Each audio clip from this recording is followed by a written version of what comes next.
کیا نہیں شو ہو رہا حضرت؟ جمیل نوری کا فاؤنٹ.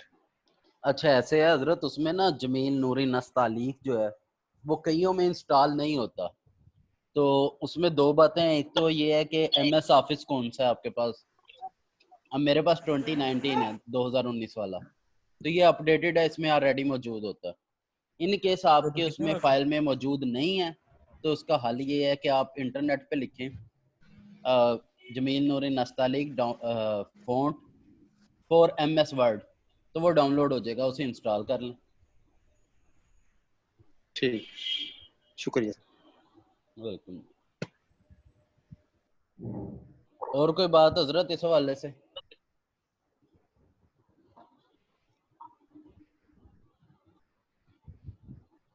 کوئی نہیں جی. السلام علیکم سر. وعلیکم السلام. سر مجھے جو آپ نے ٹاپک دیا تھا اس پہ میں پہلے یہی اسائنمنٹ جو ہے وہ تیار کر رہا ہوں. ٹھیک ہے. تو آپ نے فرمایا تھا کہ یاسر فاروق صاحب سے رابطہ کر لیں، کیونکہ میں نے آپ کو جو ہے وہ ریزن ایک سینڈ کی بتائی تھی کہ پی ڈی ایف جو ہے وہ ڈاؤن لوڈ نہیں ہو رہی اور اس کے لیے جو وہ پیسے مانگ قیمت ادا کرنی پڑتی ہے. جی جی جی. تو پھر ابھی یاسر فاروق صاحب سے بھی رابطہ اس وجہ سے نہیں ہو سکا کہ وہ شاید مصروف ہیں کہیں. آپ ان کو میرے تو میں حوالے سے کہیں جی سر عمر صاحب نے کہا تھوڑی سی مدد کرنا. ٹھیک ہے. تو ویسے سر اگر میں یہ پہلی تو چلیں تیار کر رہا ہوں، اگر دوسری اور تیسری کے لیے مجھے آپ ٹاپک دے دیں کوئی الگ سے، یا میں کوئی الگ ٹاپک آپ کو سینڈ کر دوں، آپ وہ دیکھ لیں کہ اس پہ اگر میں کر لوں. جی میں دے دوں یہ تو ممکن نہیں ہے، آپ ٹاپک نہیں یعنی سینڈ میں کریں آپ کو، اس پہ ڈسکس کر لیں، یہ عین ہاں ممکن ہے. جی، اور آپ یہی یہ میں کہہ رہا ہوں کہ میں آپ کو ٹاپک سینڈ کر دوں گا کہ آپ دوسری اور تیسری اسائنمنٹ کے لیے مجھے وہ اس میں سے سلیکٹ کر لیں. ہاں جی کلاس کے بعد آپ مجھے کر دیجیے گا، پھر ہم انشاءاللہ اس کو کر لیں گے ڈسکس. جی ٹھیک ہو گیا سر.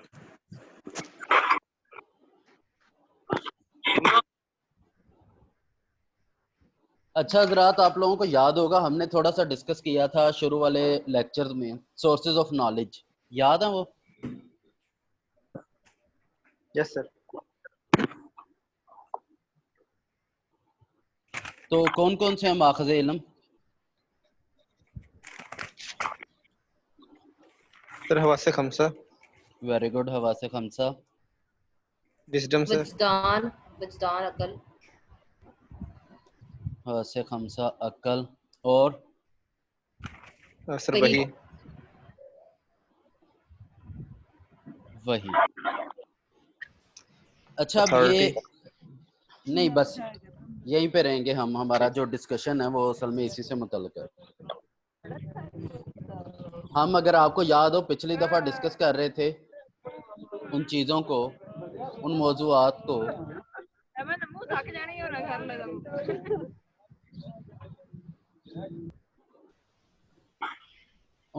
کو ڈسکس کر رہے تھے جو کہ ہمارے خالصتاً متعلقہ ہیں ان سے احادیث سے، جو حدیث پر اعتراضات کے حوالے سے. اچھا بھی حضرات، یہ یا تو آپ لوگ سارے خود کو میوٹ کر لیں یا پھر میں کر دیتا ہوں.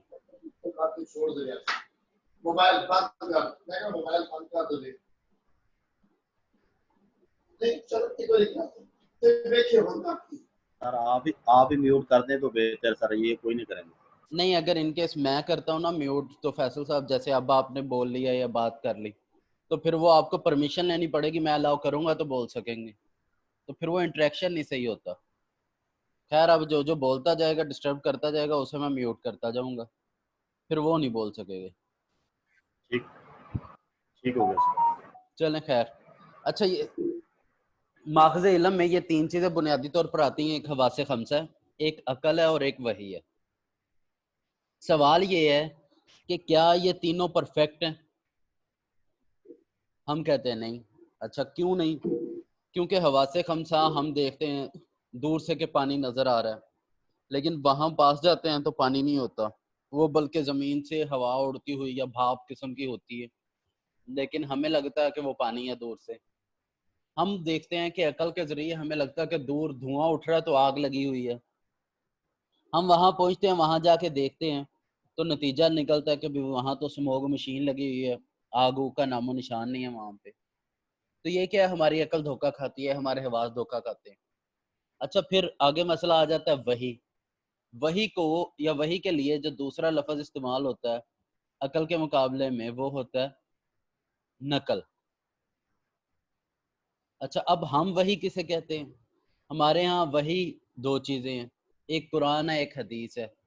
اچھا پھر اگر قرآن اور حدیث ہے کیا وحی کے معاملے میں کوئی دھوکہ ہو سکتا ہے؟ تو ہم کہتے ہیں جی بالکل ہو سکتا ہے. کیسے ہو سکتا ہے جی؟ حدیثیں موضوع ہیں، احادیث گھڑی گئی ہیں تو منسوب کی جاتی ہیں، تو یہ بالکل عین ممکن نہ ہو سکتا ہو. اچھا پھر اس میں کیا کریں؟ پھر اس میں کرتے یہ ہے کہ ہم ان سب کو ملا کر استعمال کرتے ہیں. ہم کہتے ہیں اگر وحی ہے نقل ہے تو ہم اس کو اتھینٹیکیٹ کرنے کے لیے ایک منہج ترتیب دے دیتے ہیں. اگر عقل ہے ہم اس کچھ پوچھنا چاہ رہے ہیں حضرت؟ اگر عقل ہے تو ہم اس کو اتھینٹیکیٹ کرنے کے لیے کوئی منہج بنا لیتے ہیں. اگر حواس ہے تو ہم اس کو ویلیڈیٹ کرنے کے لیے کوئی منہج ترتیب دے دیتے ہیں، کوئی اصول ترتیب دے لیتے ہیں. تو ہم اس کے لیے کیا کرتے ہیں، پھر کوئی معیار طے کرتے ہیں کہ جس معیار پر پرکھ کے ہم نقل کو، عقل کو، حواس کو ویلیڈیٹ کر سکیں. یہاں تک بات کلیئر ہے حضرت؟ یس سر. یہاں تک میری بات میں، یعنی میں نے جو بات کی ہے خاص طور پہ کہ نقل یا وحی پہ بھی اعتراض ہے، یہاں تک کوئی کنفیوژن تو نہیں ہے آپ کو؟ یہ بات سمجھ آ گئی نا کہ یہ اعتراض سے یس کیا سر. مراد ہے میری؟ یس سر.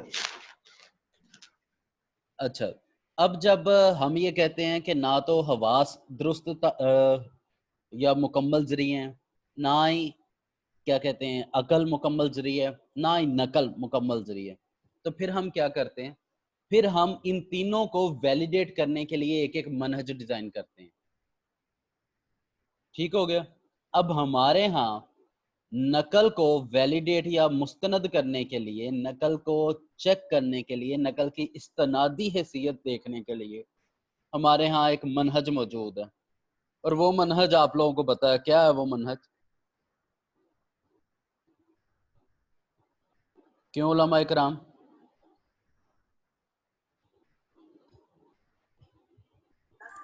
اسماء الرجال کا فن. اصول تحقیق اور اسماء الرجال. نہیں اصول تحقیق نہیں آئے گی حضرت، اصول تحقیق کا اس سے کوئی تعلق نہیں ہے. سر اصول روایت اور اصول درایت. Very good. اسماء الرجال. اصول روایت و درایت جسے ہم اصول حدیث کہتے ہیں، تو یہ اسماء الرجال اور باقی ساری چیزیں اصول حدیث کی چھت کے نیچے یا اس کنوپی کے نیچے یا اس چھتری کے نیچے ساری جمع ہو جاتی ہیں چیزیں. سر جرح و تعدیل بھی اس میں آئے گی؟ جی ڈیفینیٹلی یہ اصول حدیث کا حصہ ہے علم جرح و تعدیل.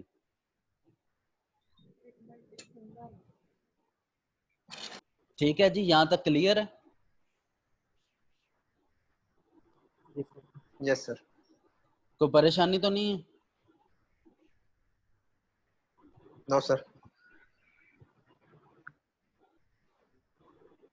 اچھا اب یہ بات تو کلیئر ہوگی کہ ہم نقل کو مستند بنانے کے لیے کیا کرتے ہیں، ایک منہج بناتے ہیں اور پھر اسی منہج کو استعمال کرتے ہوئے ہم چیزوں کو ویلیڈیٹ کرتے ہیں.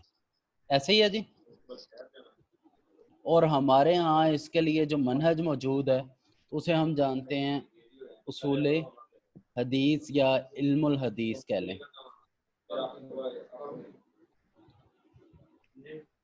ٹھیک ہو گیا حضرات؟ یہاں تک کوئی کنفیوژن نہیں نا؟ نو سر. اچھا چلیں، اب یہاں تک کوئی کنفیوژن نہیں تو ابھی کنفیوژن پیدا ہو جائے گی. اب مسئلہ یہ ہے کہ مغرب یہ کہتا ہے کہ ہم آپ کی بات کیوں مانیں کہ آپ جو کہہ رہے ہیں، جو آپ منہج بنا رہے ہیں وہ ٹھیک ہے. ہم نہیں مانتے کہ آپ نے اپنی نقل کو خود ہی ویلیڈیٹ کرنے کے لیے، مستند بنانے کے لیے جو منہج آپ نے ترتیب دیا وہ ٹھیک ہے. ہم نہیں مانتے اس بات کو. وہ کہتے ہیں جی ہم کیا کریں گے، ہم بذات خود ایک منہج بنائیں گے جو غیر متعصبانہ، غیر جانبدارانہ ہوگا. کلیئر ہو گیا؟ جب ہم منہج بنائیں گے تو ہم اس معیار پہ پرکھیں گے آپ کی حدیث کو. کیوں جی یہ بات سمجھ آتی ہے آپ لوگوں کو؟ سر ایک دفعہ پھر ذرا اس کو ریپیٹ کر دیں. جی میں دہرا دیتا ہوں. مغرب یہ کہتا ہے کہ آپ لوگوں نے جو منہج بنایا ہے اپنے علوم کو مستند بنانے کے لیے، وہ چونکہ آپ کے اپنے علوم ہیں اس وجہ سے آپ نے منہج اس طرح کا بنایا ہے جو کہ آپ کو فائدہ دیتا ہے. اب ہم یہ کریں گے کہ ہم ایک ایسا منہج بنائیں گے جو کہ آپ کو فائدہ نہ دے بلکہ غیر جانبدارانہ اور غیر متعصبانہ ہو، اور جو کہ سبھی کے لیے ایک معیار اور سٹینڈرڈ بن سکے. تو مغرب اس لیے کہتا ہے کہ ہم آپ کے منہج کو رد کرتے ہیں، آپ کے طے کردہ معیارات کو رد کرتے ہیں. ہم ایک نیوٹرل سیٹ اپ یا نیوٹرل میتھڈولوجی، نیوٹرل وہ کیا کہتے ہیں معیارات، رولز اینڈ ریگولیشن طے کریں گے اور اس کے معیار پر حدیث کو پرکھیں گے. اگر حدیث یا نقل اس معیار پہ پوری اترے گی تو ہم اسے تسلیم کریں گے، اگر پوری نہیں اترے گی تو ہم اسے مسترد کر دیں گے. یہ تو بات سر کلیئر؟ اگر ہم یہ ان کو کہہ دیں کہ ہم آپ کے بنائے ہوئے اصولوں کو ہم نہیں مانتے، جیسے آپ ہمارے بنائے ہوئے اصولوں کو نہیں مانتے، تو حضرت ضرور کہیں آپ کو کس نے روکا یا منع کیا؟ آپ میں اگر اخلاقی جرت ہے، آپ میں اگر معیار ہے تو آپ بائبل کو اٹھائیں، بائبل کو علم اصول حدیث کے معیار پہ پرکھ لیں. آپ اصول روایت و درایت اٹھا کے بائبل پر امپلیمنٹ کر لیں. کر لیں گے؟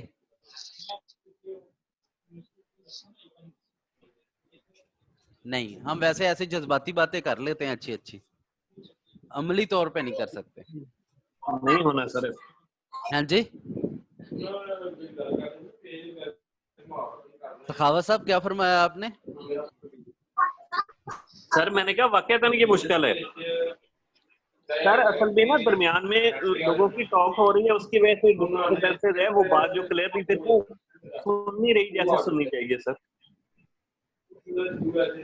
پھر حال یہی ہے. تو سر کیا کریں اب؟ وہ دیکھیں پتہ نہیں کون بات کر رہے ہیں، سارا لیکچر خراب ہو رہا ہے.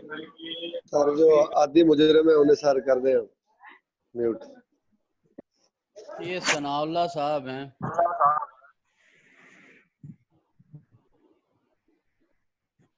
چلیں کر دیں میوٹ ان کو.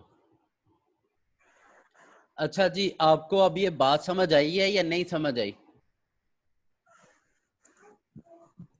سر ہمیں تو سمجھ آ گئی ہے ان کی بات کی، لیکن ان کو بھی ہماری بات سمجھ آنی آگے چاہیے. سر. نہیں، ان کو دیکھیں، وہ ان کو سمجھانا ہمارا مطمع نظر نہیں ہے، ہمیں سمجھ آنی چاہیے تاکہ ہم ان باتوں کو، ان بنیادوں کو سمجھ سکیں جن بنیادوں پر کھڑے ہو کر وہ پوری عمارت ترتیب دیتے ہیں اور پھر بیڑا گر کرتے ہیں. دیکھیں پچھلی کلاس میں جو باتیں ہماری ہوئی تھی ان میں صرف میں نے ایک ہسٹوریکل بیک گراؤنڈ دیا تھا کہ شروع ہوا تھا عالم اسلام میں پہلی صدی سے ہی انکار حدیث کا سلسلہ، جو چلتا چلتا آیا تحریک استشراق، یہ صلیبی جنگوں کے بعد سے اب تک چلتا آ رہا ہے. تو اس کا ایک تھوڑا سا چل رہا تھا، ابھی باقی رہ گیا تھا.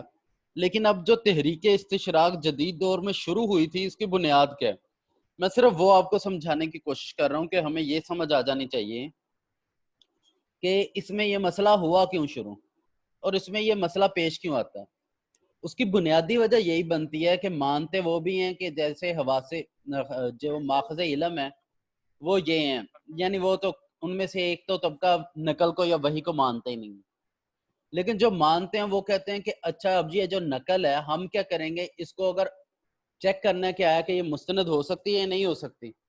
یا تو آپ کہتے ہیں کہ ہماری ساری نقل جو ہے، ہماری ساری چیزیں مستند ہے، ہم کہتے ہیں نہیں جی ساری چیزیں مستند نہیں ہیں. اچھا وہ کہتے ہیں اچھا اگر مستند نہیں ہے تو پھر کیا مستند ہے، پھر ہم کہتے ہیں جی ہم نے اس کے لیے ایک منہج وضع کیا ہوا ہے، ہم نے ایک معیار بنایا ہوا ہے، ہم نے کچھ پیرامیٹرز ڈیسائیڈ کیے ہوئے ہیں، جو احادیث یا جو روایات ان معیارات پر، جو نقل ان معیارات پر پوری اترتی ہے ہم انہیں قبول کرتے ہیں. وہ کہتے ہیں جی کہ ہم آپ کے مناہج یا آپ کے معیارات کو کیوں تسلیم کریں، چیزیں اپنی جگہ موجود ہیں، ہم ایک غیر جانبدارانہ منہج ترتیب دیں گے اور اس منہج کی بنیاد پر چیزوں کو پرکھ لیں گے. اب جو احادیث، جو روایات ان معیارات پر پوری اترے